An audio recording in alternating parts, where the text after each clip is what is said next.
ரொம்ப வருஷமாக நான் வேலை பார்க்குறேன், ஆனால் என்னால் சேவிங்ஸ் பண்ணவே முடியல. அந்த தடையை நீங்கள் உடைக்கணுமா? இந்த பதிவை பாருங்கள். அதை எப்படி உடைக்கலான்றதை நீங்கள் தெரிஞ்சுக்கலாம். இன்றைக்கு பதிவில் நம்ம பார்க்க போகிறது no spending week challenge. No spending சேலஞ்சில் நிறைய விஷயங்கள் இருக்குது. No spending day, no spending month, no spending week.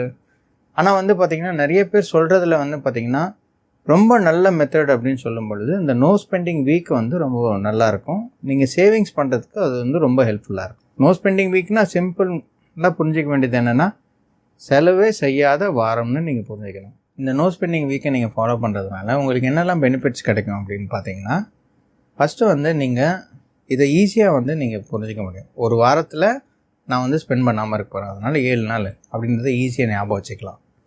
ரெண்டாவதாக உங்களுக்கு எதுக்கெல்லாம் நோ சொல்லலாம், அதாவது ஒரு செலவு வருது, அதுக்கு எதெல்லாம் நோ சொல்ல முடியுன்றதை இது நல்லா டீச் பண்ணும் உங்களுக்கு. மூணாவதாக என்ன சொல்கிறாங்க அப்படின்னா, it reduces the impulse buying சொல்கிறாங்க. இம்பல்ஸ் பையிங்லாம் என்னென்னா, ஒரு பொருளை பார்த்தோன்னே அதை உடனே வாங்கணும்னு நினைக்கிறோம் பார்த்தீங்கன்னா, அதான் இம்பல்ஸ் பிஹேவியர்னு சொல்லுவாங்க. உங்கள் கடன் சுமையிலேருந்து குறைஞ்சி நீங்கள் சீக்கிரமாக வெளியே வர்றதுக்கு இந்த நோ ஸ்பெண்டிங் வீக் ரொம்ப ஹெல்ப்ஃபுல்லாக இருக்கும்.